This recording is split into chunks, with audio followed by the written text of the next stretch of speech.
বাংলাদেশে যত পয়লা জানুয়ারিতে জন্মগ্রহণ করে পৃথিবীর কোনো দেশে এত জন্মগ্রহণ করে। আমাদের অভিজ্ঞতা, আমাদের কাজের মধ্যে অভিজ্ঞতা হলো যে আপনার নাম বলেন না, আমিনার মা।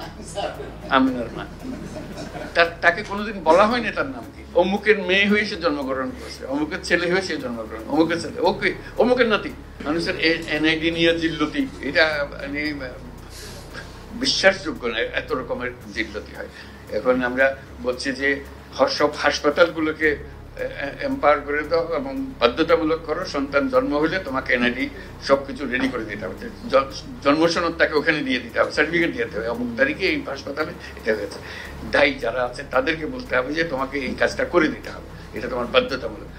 তা নাহলে ওই 60 বছর বয়সে বলে জিজ্ঞেস করে আমার জন্ম তারিখ, বলে আমার তো জন্ম তারিখ কিছু জানি না, তো দাও একটা বসে যেত, কত বয়স কত 60 70 কিছু একটা হবে। মানুষ নিজের নাম জানে না, এদের নিয়ে আমাদের কাজ করতে, নিজের নাম জানে না। আমাদের অভিজ্ঞতা, আমাদের কাজের মধ্যে অভিজ্ঞতা হলো যে আপনার নাম বলেন না, আমিনার মা। আমিনার মা, তাকে কোনোদিন বলা হয়নি তার নাম কি। অমুকের মেয়ে হয়ে সে জন্মগ্রহণ করেছে, অমুকের ছেলে হয়ে সে জন্মগ্রহণ, অমুকের ছেলে, ওকে অমুকের নাতি। তারপরে হলো অমুকের মা, তারপরে হলো অমুকের শাশুড়ি, ইত্যাদি ইত্যাদি। এইগুলো কাজের নাম তার নাই।